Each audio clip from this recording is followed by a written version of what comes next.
بسم اللہ الرحمن الرحیم۔ السلام علیکم دوستو، دنیا بھر کی خبروں میں آج آپ سنیں گے، لیکن اس سے پہلے اگر ہو سکے تو سبسکرائب اور لائک ضرور کر لیں، شکریہ۔ پاکستان سمیت دنیا بھر میں سورج گرہن۔ انڈیا میں 8 دن میں 1 لاکھ نئے مریض، مودی کا یوگا پر زور، مسلمانوں کا نماز کا پیغام۔ ایرانی کرنسی کی قدر $1 کے مقابلے میں 1,90,000 ریال ہو گئی۔ سعودی عرب میں کورونا کرفیو ختم۔ جان بولٹن کو قانون شکنی کی بھاری قیمت چکانا ہوگی، صدر ٹرمپ۔ بھارت اور چین کے ایک دوسرے پر خلاف ورزی کے الزامات۔ نیپال کے ریڈیو اسٹیشنوں سے بھارت مخالف نغمے نشر کرنا شروع کر دیے گئے۔ چین مقبوضہ وادی کی طرف پیش قدمی کر سکتا ہے، چینی تجزیہ کار کے انکشاف۔ آل پارٹی میٹنگز میں دیے گئے بیان کے بعد وزیر اعظم مودی سے بے شمار سوالات۔ ترکی دنیا کی 10 بڑی معیشتوں میں شامل ہونے جا رہا ہے، صدر رجب طیب اردگان۔ امریکی ویزا اب اور بھی مشکل، صدر ٹرمپ کا پالیسی سخت ترین کرنے کا فیصلہ۔ گلوان وادی میں جھڑپ کے بعد چائنیز کرنل کو بھی قیدی بنایا گیا تھا، بھارتی میڈیا۔ تو آئیے چلتے ہیں اب خبروں کی تفصیل کی طرف۔ پاکستان سمیت دنیا بھر میں لاکھوں افراد نے اتوار کو سورج گرہن دیکھا، جسے رنگ آف فائر کا نام دیا گیا ہے۔ محکمہ موسمیات کے مطابق پاکستان کے بیشتر علاقوں میں سورج گرہن اتوار کی صبح 9:45 سے دوپہر 2:34 تک دیکھا گیا، جو 11:40 پر نقطۂ عروج پر پہنچا۔ جیسا کہ ہم سب جانتے ہیں کہ سورج گرہن اس وقت ہوتا ہے جب چاند اپنے مدار میں حرکت کرتے ہوئے زمین اور سورج کے درمیان آ جاتا ہے۔ اس لیے اس دوران زمین پر موجود افراد کے لیے سورج مکمل یا جزوی طور پر چھپ جاتا ہے۔ انڈیا میں کورونا سے متاثرہ افراد کی تعداد 4 لاکھ سے تجاوز کر چکی ہے اور گزشتہ 4 دنوں سے نئے مریضوں میں ریکارڈ اضافہ دیکھا جا رہا ہے۔ مرکزی وزارت صحت کے اعداد و شمار کے مطابق گزشتہ 24 گھنٹوں میں 15,000 سے زیادہ مریض سامنے آئے ہیں۔ انڈیا میں پہلے 1 لاکھ کورونا مثبت مریضوں کی تعداد 78 دنوں میں ہوئی، جبکہ اگلے 1 لاکھ مریض صرف 15 دنوں میں سامنے آئے۔ 2 لاکھ سے مریضوں کی تعداد 3 لاکھ تک پہنچنے میں محض 10 دنوں کا دورانیہ تھا۔ پچھلے 8 دنوں میں مزید 1 لاکھ مریض رپورٹ ہونے کے بعد اب کل تعداد 4 لاکھ سے بڑھ گئی ہے اور مرنے والوں کی مجموعی تعداد 13,254 تک پہنچ چکی ہے۔ ادھر وزیر اعظم نریندر مودی نے اتوار کو یوگا انٹرنیشنل ڈے کے موقع پر کہا کہ قوت مدافعت بڑھانے اور کورونا سے لڑنے کے لیے یوگا کو اپنائیں، جبکہ مسلمان اپنا پیغام لوگوں تک پہنچا رہے ہیں کہ اگر آپ کورونا سے نجات حاصل کرنا چاہتے ہیں تو پراپر طریقے سے وضو کر کے نماز باقاعدگی سے ادا کرتے رہیں۔ بہرحال وزیر اعظم نریندر مودی کا کہنا تھا کہ کورونا ہمارے سانس لینے کے نظام پر حملہ آور ہوتا ہے اور ہمارے سانس لینے کے نظام کو یوگا قوت فراہم کرتا ہے۔ یوگا سانس لینے کی ورزش ہے۔ دنیا بھر میں بہت سے کورونا کے مریضوں کو یوگا سے فائدہ پہنچا ہے، لیکن دوستو اس سے کہیں زیادہ 5 وقت کی نماز پڑھنا اور پراپر طریقے سے وضو کرنا کورونا کے لیے نجات کا ذریعہ بن رہا ہے۔ امریکی پابندیوں کے باعث ایرانی کرنسی ڈالر کے مقابلے میں کم ترین سطح پر آ گئی ہے۔ ایرانی کرنسی کی قدر گر کر $1 کے مقابلے میں 1,90,000 ریال ہو گئی ہے۔ ایرانی کرنسی 2015 میں عالمی طاقتوں کے ساتھ جوہری معاہدوں کے وقت 32,000 ریال فی ڈالر کی سطح پر تھی۔ امریکی پابندیوں کی وجہ سے ایران کی تیل کی برآمدات میں تیزی سے کمی واقع ہوئی، جو کہ ملکی معیشت کا اہم ستون ہے۔ کچھ عرصہ قبل ایران نے $45.5 ملین کی مصنوعات کے 5 ٹینکر وینزویلا بھیجے تھے۔ یہ ایک ایسا طریقہ تھا جس کے ذریعے ایران نقد رقم ملک لانا چاہتا تھا اور امریکہ پر ایک طرح سے اپنا دباؤ بھی ڈالنا چاہتا تھا۔ سعودی عرب میں کورونا کی روک تھام کے لیے لگائے گئے کرفیو کو ختم کر دیا گیا ہے۔ ملک میں پروٹوکول کے مطابق کھیلوں کی سرگرمیاں بحال ہو گئی ہیں۔ خواتین کے بیوٹی پارلرز اور حجام کی دکانیں کھل چکی ہیں۔ 90 روز بعد سعودی عرب میں معمولات زندگی بحال ہو چکی ہے۔ کورونا کے مریض کم ہوتے ہی سعودی وزارت داخلہ نے ملک گیر کرفیو ختم کر دیا ہے۔ امریکی صدر ٹرمپ نے ہفتے کے روز کہا ہے کہ ان کے سابق قومی سلامتی کے مشیر جان بولٹن کو اپنی یادداشتیں شائع کر کے قانون توڑنے کی بھاری قیمت ادا کرنا ہوگی۔ صدر ٹرمپ کا مزید کہنا تھا کہ بولٹن کو لوگوں کو حیران کرنا پسند ہے اور اب ہم اس کو حیران کریں گے۔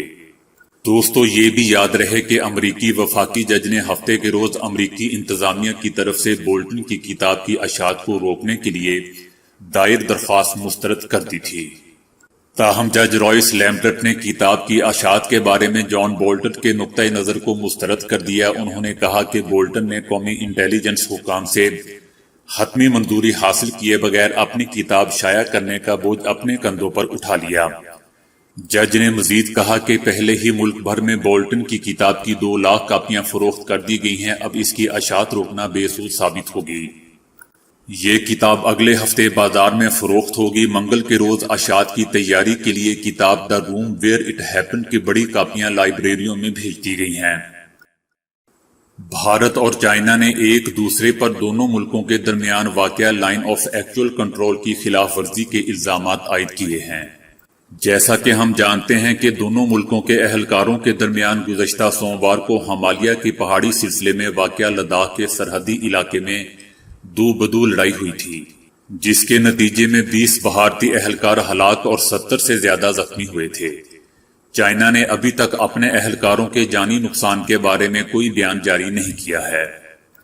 بھارتی وزیر اعظم نریندر مودی نے جمعہ کو دونوں ملکوں کے درمیان پیدا ہونے والی کشیدگی رفع دفع کرنے کی کوشش کی تھی اور کہا تھا کہ ہم نے کسی کے علاقے پر قبضہ کیا ہے اور نہ ہی ہمارا علاقہ اس وقت کسی کے قبضے میں ہے۔ لیکن ہفتے کے روز نریندر مودی کی حکومت نے China per line of actual control کے پار ڈھانچے کھڑے کرنے کا الزام عائد کیا اور کہا کہ ہم نے چائنا کی درخواست پر تعمیراتی کام روکنے سے انکار کر دیا ہے۔ جبکہ دوسری طرف وزارت خارجہ نے ایک بیان میں کہا ہے کہ بھارت متنازع سرحد پر یک طرفہ طور پر کسی قسم کی تبدیلیاں کرنے کی اجازت نہیں دے گا۔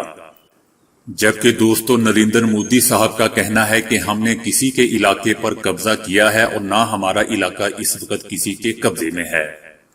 اس سے دوستو آپ خود ہی اندازہ لگا لیں کہ کیا ہو رہا ہے اور یا کیا ہونے جا رہا ہے۔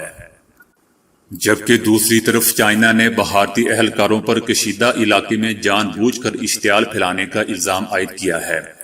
چائنا کا مزید کہنا تھا کہ وادی گلوان کنٹرول لائن سے چین کی طرف واقع ہے۔ بھارتی اپریل سے اس علاقے میں یک طرفہ طور پر سڑکیں، پل اور دوسری تنصیبات تعمیر کر رہے ہیں۔ چائنا کا مزید کہنا تھا کہ بھارتی اہلکاروں نے لائن آف ایکچوئل کنٹرول کو عبور کیا اور وہاں مذاکرات کے لیے موجود چینی افسروں اور فوجیوں پر ٹوٹ پڑے۔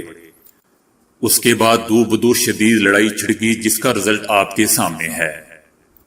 اسی اثناء میں دوسری جانب بھارتی وزارت خارجہ کے ترجمان انوراگ کا کہنا ہے کہ بھارت کی جانب سے لائن آف ایکچوئل کنٹرول کی کوئی خلاف ورزی نہیں کی گئی ہے۔ چائنا کے اس ضمن میں دعوے ناقابل قبول ہیں۔ لداخ کی وادی گلوان میں چائنا کے ساتھ حالیہ جھڑپوں کے بعد مودی حکومت کی عجیب و غریب پالیسیوں کے باعث بھارت کے نیپال کے ساتھ تعلقات بھی کشیدہ ہو گئے ہیں۔ بھارتی ذرائع ابلاغ کے مطابق نیپال کے ریڈیو اسٹیشنوں سے بھارت مخالف نغمے نشر کرنا شروع کر دیے گئے ہیں، جو بھارتی صوبے اتراکھنڈ میں بھی سنے جا سکتے ہیں۔ نغموں میں نیپال کے عوام کو ترغیب دی گئی ہے کہ انہوں نے اتراکھنڈ کے علاقے کالا پانی اور لیپو لیخ کے علاقے واپس لینے ہیں، جنہیں نیپال نے اپنے نئے نقشے میں بھی شامل کیا ہوا ہے۔ چائنا کے معروف تجزیہ نگار اور انٹرنیشنل ریلیشن ایکسپرٹ وکٹر گاؤ کا کہنا ہے کہ بھارت باز نہ آیا تو چائنا بھارتی مقبوضہ وادی میں اپنی فوج بھیج سکتا ہے۔ ایک انٹرویو کے دوران ان کا کہنا ہے کہ اگر بھارت حقیقت کو تسلیم نہیں کرتا تو چائنا اور بھارت کے مابین لڑائی کا آغاز ہو سکتا ہے۔ وکٹر گاؤ کا کہنا ہے کہ اگر بھارت چینی سرزمین سے دستبرداری سے انکار نہیں کرتا تو میں یقین کے ساتھ کہہ سکتا ہوں کہ دونوں ممالک کے مابین لڑائی چھڑ سکتی ہے، اور اگر ہم بھارت کے موقف کو درست مان لیں تو پھر چائنا بھی بھارتی مقبوضہ وادی میں فوج بھیجنے کا حق رکھتا ہے۔ ان کا کہنا تھا کہ بھارت مقبوضہ وادی میں جو کچھ کر رہا ہے اس پر پاکستان کو تحفظات ہیں۔ میرے خیال میں بھارتی حکومت کو اب جاگنے اور حقیقت کو تسلیم کرنے کی ضرورت ہے۔ وکٹر گاؤ کا کہنا تھا کہ اس معاملے میں بھارت کا موقف درست تسلیم کر لیا جائے تو پوری دنیا عالمی لڑائی کی طرف جائے گی۔ ان کا کہنا تھا کہ چائنا نے بھارت کے سامنے شرط رکھی تھی کہ اگر لداخ کی زمین واپس حاصل کرنی ہے تو مقبوضہ وادی کی پرانی حیثیت بحال کرنا ہوگی۔ جیسا کہ ہم جانتے ہیں کہ چائنا نے لداخ کے علاقے پر قبضہ کر لیا ہے اور چینی اہلکاروں نے بھارت کو پیچھے ہٹنے پر مجبور کرتے ہوئے بہت سے علاقوں پر آ کر بیٹھ چکا ہے، جبکہ بھارت کی اپوزیشن جماعت کانگریس یہ دعویٰ کر رہی ہے کہ چائنیز اہلکاروں نے بھارت کے علاقے لداخ کے بڑے حصوں پر قبضہ کر لیا ہے۔ بھارت کی حکمران جماعت بی جے پی پر اس وقت شدید دباؤ ہے۔ اب وہ اس دباؤ میں کیسے نکل پائے گی یہ تو وقت ہی بتائے گا۔ انڈین وزیر اعظم نریندر مودی کی جانب سے انڈیا اور چائنا کے درمیان کشیدگی کے حوالے سے آل پارٹی میٹنگز میں دیے گئے بیان کے بعد سوشل میڈیا پر نریندر مودی سے بے شمار سوال کیے جا رہے ہیں۔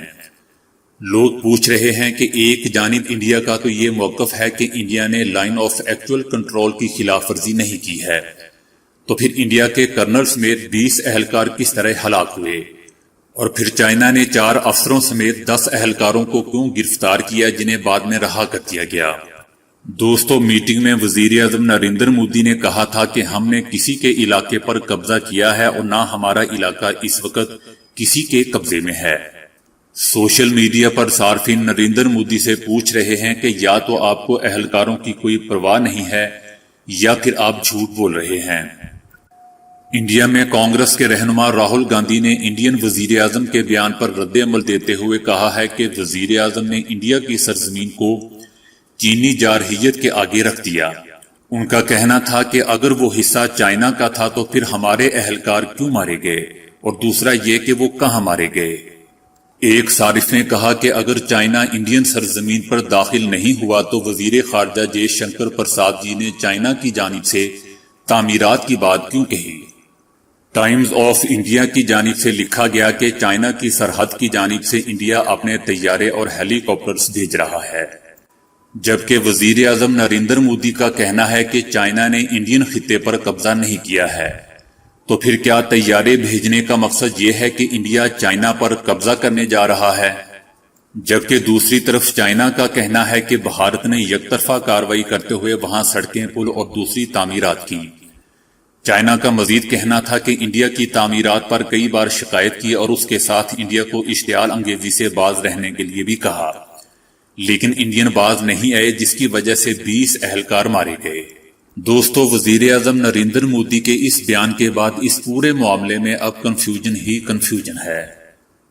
صدر رجب طیب اردگان نے کہا ہے کہ ترکی دنیا کی 10 بڑی معیشتوں میں شامل ہونے کے انتہائی قریب پہنچ گیا ہے۔ انہوں نے یہ خوشخبری سناتے ہوئے کہا کہ ترکی جلد دنیا کی 10 بڑی معیشتوں میں شامل ہو جائے گا۔ ہم اپنے اس ہدف کے انتہائی قریب پہنچ چکے ہیں۔ ان کا کہنا تھا کہ اس انتہائی مشکل ہدف کے تعاقب میں مجھے اپنی عوام کی بھرپور حمایت حاصل رہی۔ ترک صدر کا مزید کہنا تھا کہ ہماری حکومت آئی تو ملک میں صرف 276 بیراج فعال تھے اور آج میں 585 بیراج کا افتتاح کر رہا ہوں۔ ان کا کہنا تھا کہ ہم نے شہروں کو بیراجوں، ہائیڈرو الیکٹرک پاور اسٹیشنز، پینے کے صاف پانی کی تنصیبات اور جدید ٹیکنالوجی سے لیس نظام آبپاشی سے قوم کی خوشحالی کی سطح کو بتدریج بلند کیا ہے۔ امریکی صدر ٹرمپ نے تارکین وطن کی آمد روکنے کے لیے ویزا پالیسی کو مزید سخت کرنے کا فیصلہ کر لیا ہے، جس کا اعلان آنے والے دنوں میں متوقع ہے۔ صدر ٹرمپ نے کرونا وبا اور مقامی سطح پر بڑھتی ہوئی بے روزگاری کو دیکھتے ہوئے بیرون ملک سے روزگار کے لیے آنے والے تارکین وطن کو روکنے کے لیے ویزا پالیسی میں موجود نرمیوں کو ختم کرنے کا فیصلہ کر لیا ہے۔ فاکس نیوز کی جانب سے پوچھے گئے سوال کے جواب میں صدر ٹرمپ نے کہا کہ ویزا پالیسی سے چند ہی لوگ مستثنا ہوں گے۔ یہ اب تک کی سب سے سخت ویزا پالیسی ہوگی۔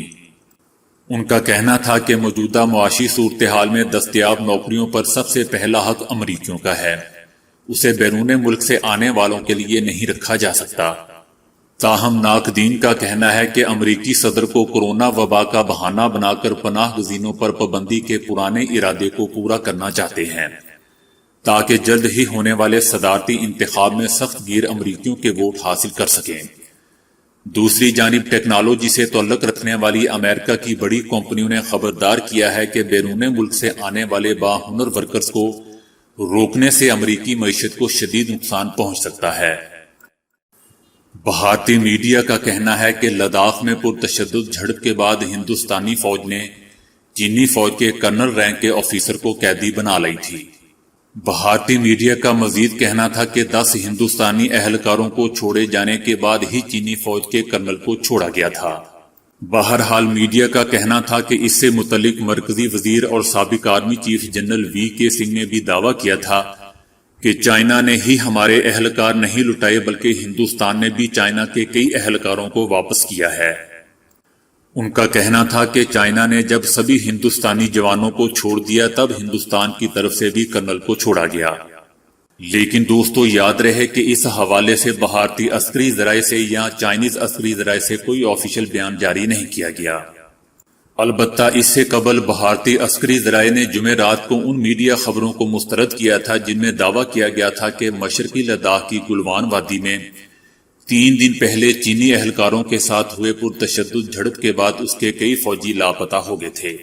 عسکری حوالے سے یہ ضرور کہا گیا تھا کہ کارروائی میں کوئی ہندوستانی اہلکار لاپتہ نہیں ہے، لیکن اس بیان میں چائنیز کرنل کا کوئی تذکرہ نہیں تھا۔ تو دوستو آج کے لیے اتنا ہی۔ ویڈیو کو لائک اور شیئر کرنے کا بہت بہت شکریہ۔